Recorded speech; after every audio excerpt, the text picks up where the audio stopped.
Graça e paz, amados. Vamos a mais um vídeo aqui no nosso canal. Mas antes eu quero pedir para você que ainda não é inscrito, que se inscreva, acione o sino de notificação para que você não perca nenhum dos nossos vídeos.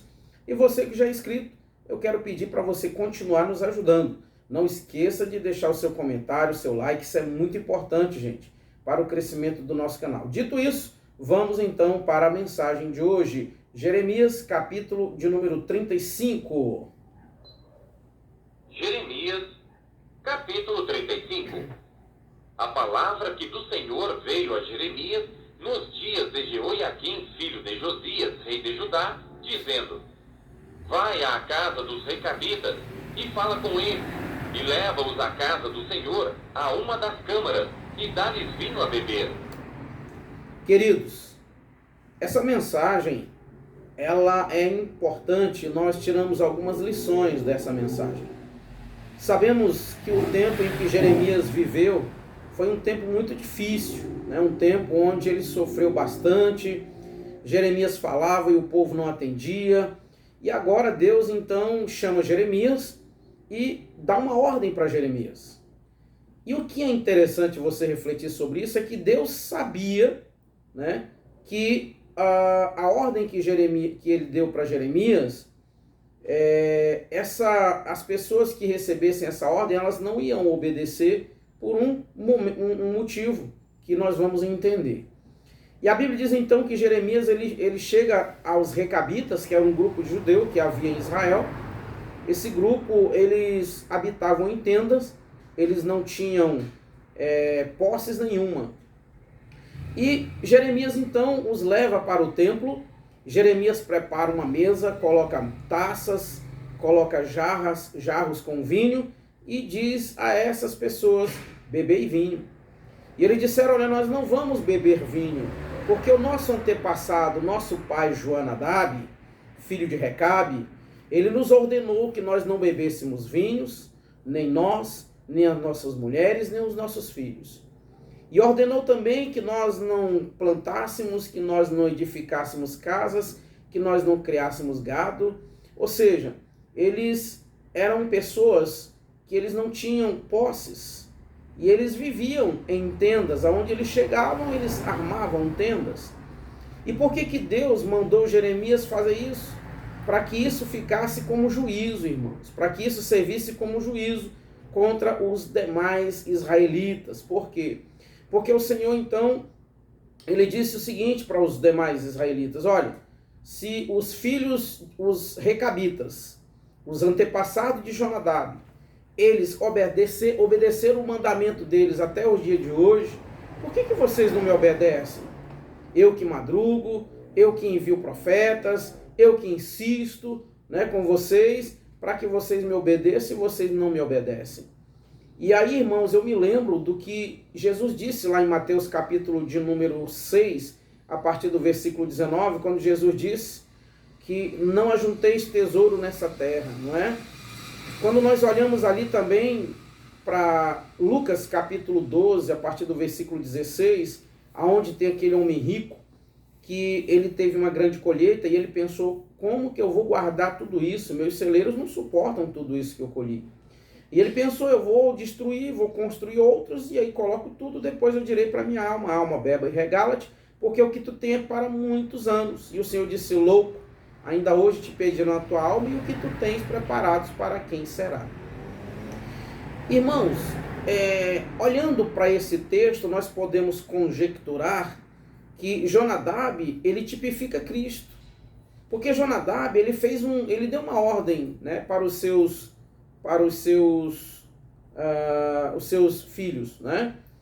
E para a sua gente, né, para o seu povo. E a ordem, eles obedeceram, né, à risca. Eles obedeceram à risca as ordens de Jonadab. E o que é interessante nós analisarmos, que o Senhor vai dizer que o Senhor vai dizer que por eles terem obedecido Jonadab, por eles terem cumprido os mandamentos de Jonadab, então eles seriam abençoados pelo Senhor e não faltaria um descendente de Jonadab que estivesse na presença de Deus.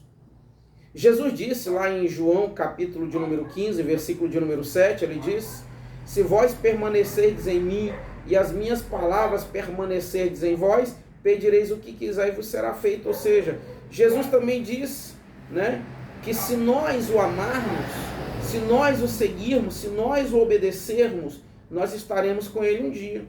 Jesus disse lá em Mateus capítulo 16, a partir do versículo 24, ele disse: quem quiser vir após mim, negue-se a si mesmo, tome a sua cruz e siga-me. E Jesus disse lá em João capítulo 14, que ele foi preparar moradas para que aonde ele estiver, nós também estejamos.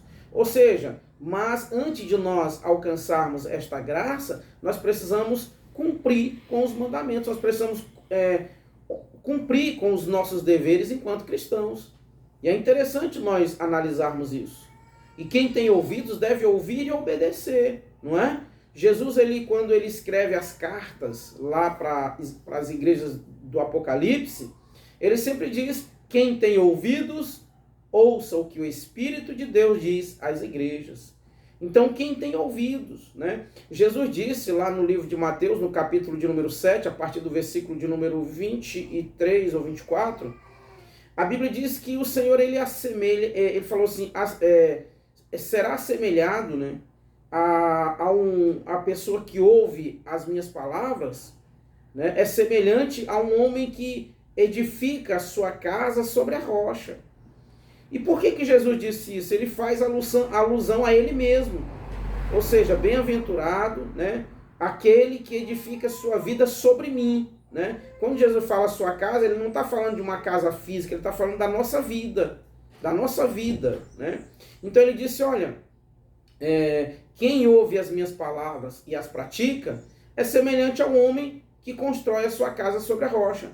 Vem os ventos, vem a tempestade, vem a chuva, os rios transbordam, mas a casa, né, não cai, permanece firme. Ou seja, quem está em Cristo pode vir os problemas que vier, podem vir as lutas que vierem, porém, ele permanece firme na rocha que é Cristo, ele permanece inabalável. A Bíblia diz, né, os que confiam no Senhor são como os montes de Sião, que não se abalam, mas permanecem firmes para sempre. Irmãos, nós precisamos permanecer firmes diante de todo esse caos que o mundo se encontra, né? Diante de tantos problemas, né? Hoje nós podemos ver que não existe mais, né? Infelizmente, por parte de muita gente, não tem mais amor. As pessoas já não ligam mais umas para as outras, as pessoas já não se importam mais umas com as outras, mas quem está firmado em Cristo vai agir diferente. Quem está firmado em Cristo, né, vai agir como ele agiu. Você quer ver um exemplo? Lucas, capítulo de número 6, a partir do versículo de número 38. As pessoas leem este versículo e elas relacionam muito este versículo com a questão financeira, quando diz, dai e dá-se-vos-á. Quando Jesus disse, dai e dá-se-vos-á, e se você olhar o versículo 37, Jesus começa dizendo, não julgueis para que não sejais julgados. Ou seja, quando Jesus disse, dai e dá-se-vos-á, ele não está se referindo à questão financeira, ele está se referindo à questão do perdão, da misericórdia, do amor, não é? E quem está edificado em Cristo vai obedecer os seus mandamentos e a sua palavra. Assim como os recabitas, né? Eles tinham um compromisso com Jonadab. E eles obedeceram à risca, né? O que Jonadab determinou que eles seguissem.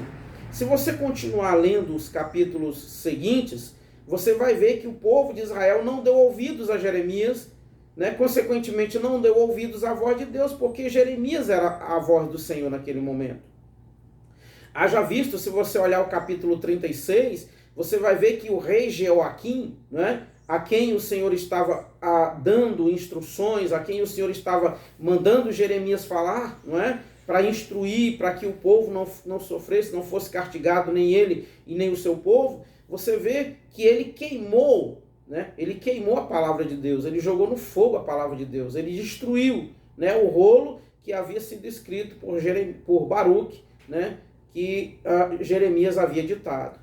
E hoje, quantas pessoas, irmãos, não estão edificadas em Cristo?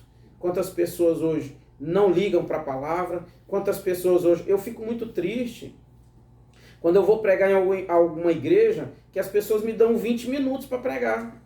10 minutos, 15 minutos.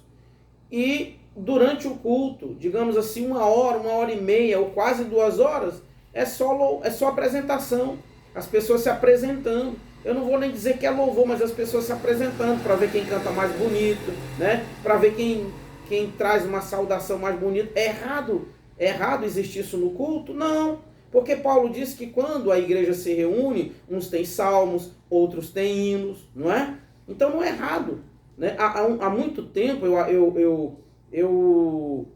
há muito tempo eu achava que o culto deveria ser, né? Eu fui ensinado assim, que tem lá uma equipe de louvor, os irmãos vão só louvar aquilo que está sendo louvado pela equipe de louvor. Eu já não concordo com isso. Eu acho que a igreja precisa participar do culto.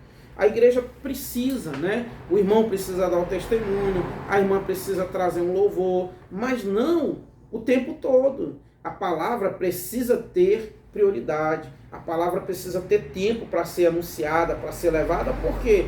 Porque é a palavra que nos transforma, nos liberta, é a palavra que nos leva para o céu. Não é isso?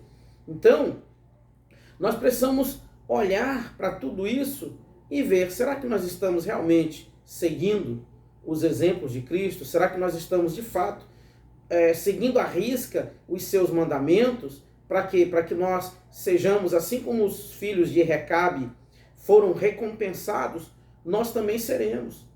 Irmãos, e é errado a gente sonhar com a recompensa eterna? Não, não de jeito nenhum. E qual é a maior recompensa que nós podemos ter? A salvação das nossas almas.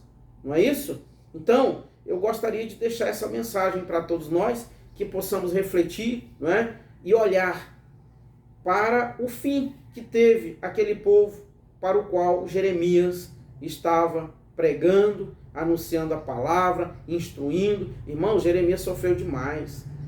Sofreu demais.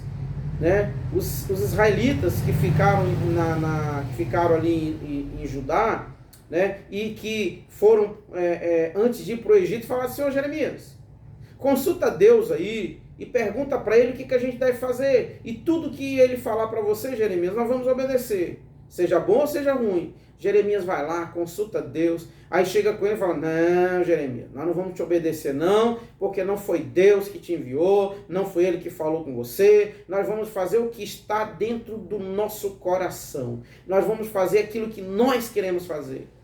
Então, que possamos refletir, né? O verdadeiro cristão, ele faz como o apóstolo Paulo disse: logo já não sou eu quem vive, mas Cristo vive em mim, né? Ele disse: estou crucificado com Cristo.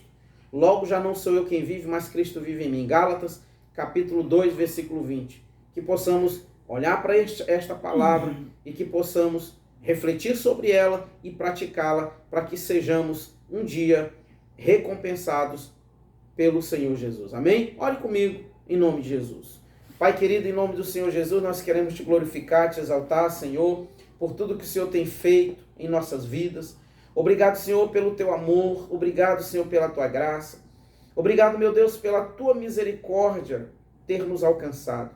Pai querido, eu quero te apresentar cada pessoa que vai assistir este vídeo, cada pessoa que já assistiu. Meu Deus, em nome do Senhor Jesus, que o Senhor possa abençoá-los, fazer por eles aquilo que eu, como ser humano, não posso fazer. Pai querido, nós te glorificamos, nós te exaltamos em nome do Senhor Jesus. Queridos, não se esqueça de deixar o seu comentário, o seu like, me ajude. Eu peço aqui a sua colaboração nesse sentido, tá bom?